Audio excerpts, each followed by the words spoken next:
Guarantee ಯೋಜನೆಗೆ ಹಣ ಹೊಂದಿಸೋದಕ್ಕೆ ಆರ್ಥಿಕ ಪರಿಸ್ಥಿತಿಯನ್ನು ನಿರ್ವಹಣೆ ಮಾಡೋದಕ್ಕೆ ಪರದಾಡ್ತಿರುವಂತಹ ಸರ್ಕಾರ ಅದನ್ನು ವಿದೇಶಿ ಕಂಪನಿಗೆ ನಿರ್ವಹಣೆಗೆ ಕೊಟ್ಟು ವಿವಾದವನ್ನ ಮೈ ಮೇಲೆ ಎಳೆದುಕೊಂಡಿತ್ತು.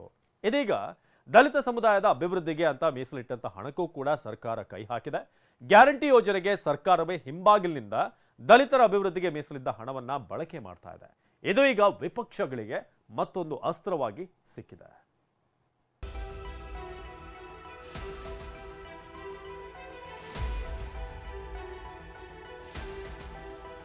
ದಲಿತರ ಅಭಿವೃದ್ಧಿಗೆ ಮೀಸಲಿಟ್ಟ ಹಣ ಗ್ಯಾರಂಟಿ ಯೋಜನೆಗೆ ಬಳಕೆ.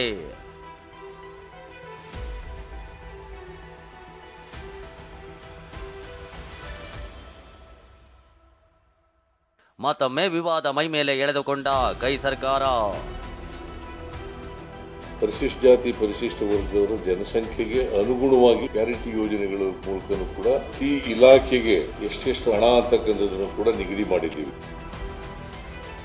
ಎಸ್ಸಿ ಮತ್ತು ಎಸ್ಟಿಗಳ ಅಭಿವೃದ್ಧಿಗೋಸ್ಕರನೇ ಇಟ್ಟಂತ ಹಣವನ್ನ ಎಲ್ಲರಿಗೂ ಹೆಂಗ್ ಖರ್ಚು ಮಾಡ್ತೀರಿ? ಎಸ್ಸಿ ಮತ್ತು ಎಸ್ಟಿಗಳಿಗೆ ಅನ್ಯಾಯ ಮಾಡ್ದಂಗ ಆಗ್ಲಿಲ್ವಾ? ದಲಿತರ ಅಭಿವೃದ್ಧಿಗೆ ಪರಿಶಿಷ್ಟ ಪಂಗಡಗಳ ಕಲ್ಯಾಣಕ್ಕೆ ಅಂತ ಕಾಂಗ್ರೆಸ್ ಸರ್ಕಾರವೇ ಎಸ್ಸಿ ಎಸ್ಪಿ ಟಿಎಸ್ಪಿ ಯೋಜನೆ ಜಾರಿಗೆ ತಂದಿತ್ತು. ಬಜೆಟ್ನ ಶೇಕಡಾ 24.1% ಭಾಗವನ್ನ ಕೇವಲ ಅನುಸೂಚಿತ ಜಾತಿ ಅನುಸೂಚಿತ ಪಂಗಡಗಳ ಅಭಿವೃದ್ಧಿಗೆ ಬಳಸಬೇಕು ಎಂಬ ಕಡ್ಡಾಯವಾದ ನಿಯಮ ಇದೆ. ಅದರಂತೆ ಈ ಬಾರಿ ಬಜೆಟ್ನಲ್ಲಿ 39,121 ಕೋಟಿ ಹಣವನ್ನ ದಲಿತರ ಅಭಿವೃದ್ಧಿಗೆ ಅಂತ ಮೀಸಲಿಡಲಾಗಿದೆ. ಸರ್ಕಾರವೇ ಮಾಡಿದ ನಿಯಮಗಳ ಪ್ರಕಾರ ಈ ಹಣವನ್ನ ಅದೇ ಸಮುದಾಯದ ಅಭಿವೃದ್ಧಿಗೆ ಬಳಸಬೇಕೇ ಹೊರತು ಬೇರೆ ಯೋಜನೆಗಳಿಗೆ ಬಳಸುವಂತೆಯೇ ಇಲ್ಲ. ಆದರೆ ಇದೀಗ ದಲಿತರ ಅಭಿವೃದ್ಧಿಗೆ ಮೀಸಲಿಟ್ಟಿರುವ ಹಣವನ್ನ ಗ್ಯಾರಂಟಿ ಯೋಜನೆಗಳಿಗೆ ಡೈವರ್ಟ್ ಮಾಡಲಾಗಿದೆ.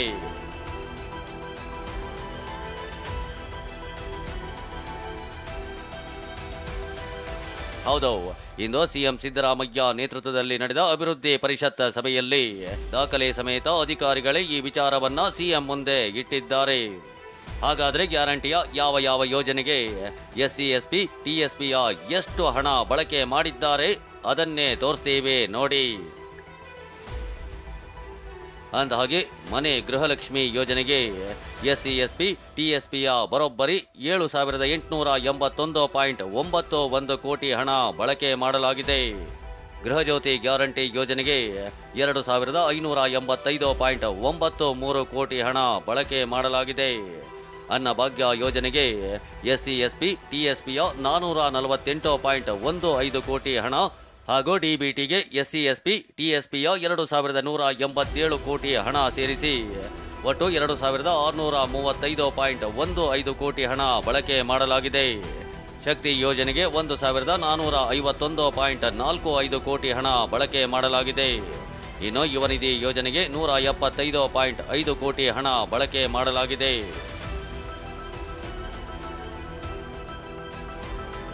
ವಿಷಯ ಅಂದ್ರೆ ಇದೇ ಕಾಂಗ್ರೆಸ್ ಸರ್ಕಾರ ಹಣ ಡೈವರ್ಟ್ ಮಾಡಲು ಇದ್ದ ಅವಕಾಶವನ್ನ ತಾನೇ ತೆಗೆದುಹಾಕಿತ್ತು.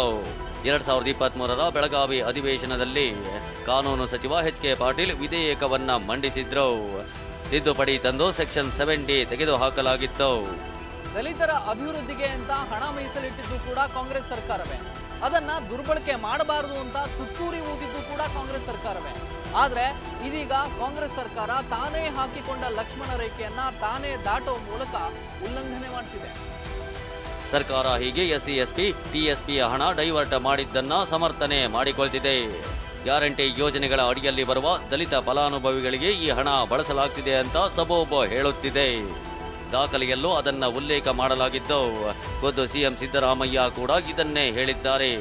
ಪರಿಶಿಷ್ಟ ಜಾತಿ ಪರಿಶಿಷ್ಟ ವರ್ಗದವರ ಜನಸಂಖ್ಯೆಗೆ ಅನುಗುಣವಾಗಿ ಖರ್ಚು ಮಾಡಬೇಕು. ಅದು ಕಾಯ್ದೆ ಮಾಡಿದ್ದೀವಿ ನಾವು 2013ರಲ್ಲಿ. ಈ ಹಣನ ಖರ್ಚು ಮಾಡಬೇಕು ಅಂತೇಳಿ ಮಾಡಿದ್ದೀವಿ. ಗ್ಯಾರಂಟಿ ಯೋಜನೆಗಳ ಮೂಲಕನೂ ಕೂಡ ಈ ವರ್ಗದ ಜನರಿಗೆ ಅಲ್ಲಿ ಹೆಚ್ಚು ಬೆನಿಫಿಷರೀಸು ಪರಿಶಿಷ್ಟ ಜಾತಿ ಪರಿಶಿಷ್ಟ ವರ್ಗದಲ್ಲಿ ಕೂಡ ಬರ್ತಾರೆ. ಪ್ರತಿ ಇಲಾಖೆಗೆ ಎಷ್ಟೆಷ್ಟು ಹಣ ಅಂತಕ್ಕಂಥದ್ದನ್ನು ಕೂಡ ನಿಗದಿ ಮಾಡಿದ್ದೀವಿ. ಸರ್ಕಾರದ ಈ ನಡೆ ವಿಪಕ್ಷಗಳ ಕೆಂಗಣ್ಣಿಗೆ ಗುರಿಯಾಗಿದೆ. ವಿಪಕ್ಷ ನಾಯಕ ಆರ್ ಅಶೋಕ್ ಸಿದ್ದರಾಮಯ್ಯ ವಿರುದ್ಧ ಟ್ವೀಟ್ ದಾಳಿ ಮಾಡಿದ್ದಾರೆ.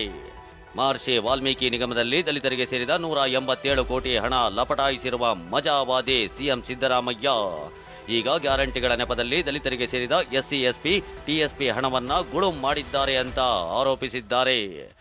ಪರಿಷತ್ ಸದಸ್ಯ ರವಿಕುಮಾರ್ ಕೂಡ ವಾಗ್ದಾಳಿ ನಡೆಸಿದ್ದು ಸರ್ಕಾರ ದಲಿತರಿಗೆ ಅನ್ಯಾಯ ಮಾಡ್ತಾಗಿದೆ ಎಂದಿದ್ದಾರೆ.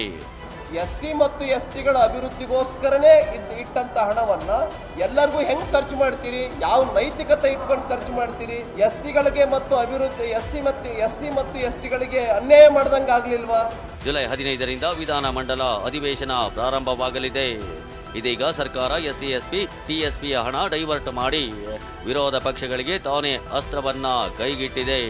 ಗ್ಯಾರಂಟಿ ಯೋಜನೆಗಳಿಗೆ ಹಣ ಹೊಂದಿಸೋದಕ್ಕೆ ಸರ್ಕಾರ ಕಸರತ್ತು ನಡೆಸುತ್ತಿದೆ ಅನ್ನೋದು ಇದರಿಂದ ಸ್ಪಷ್ಟವಾಗ್ತಿದೆ. ಗ್ಯಾರಂಟಿ ಯೋಜನೆಗಳನ್ನ ಮತ್ತು ಎಸ್ಸಿಪಿ ಟಿಎಸ್ಪಿ ಹಣವನ್ನ ಜನರಲೈಸ್ ಮಾಡಿದ್ದು ಒಂದು ರೀತಿಯಲ್ಲಿ ದಲಿತರಿಗೆ ಅವಕಾಶ ವಂಚನೆ ಅಂದ್ರೂ ಕೂಡ ತಪ್ಪಾಗ್ಲಿಕ್ಕಿಲ್ಲ. ಇದೇ ಸರ್ಕಾರ ದಲಿತರಿಗೆ ಪ್ರತ್ಯೇಕವಾದ ಹಣವನ್ನ ಮೀಸಲಿಟ್ಟಿದ್ರೆ ದಲಿತ ಪರ ಸರ್ಕಾರ ಅಂತ ಬೆನ್ನು ತಟ್ಟಬಹುದಿತ್ತು. ಆದ್ರೆ ಇದೀಗ ಕಿವಿ ಹಿಂಡಬೇಕಿದೆ. ಕ್ಯಾಮ್ರಾ ಪರ್ಸನ್ ಸಂದೇಶ್ ಜೊತೆ ಪ್ರಸನ್ನ ಗಾಂವ್ಕರ್, TV9 ಬೆಂಗಳೂರು.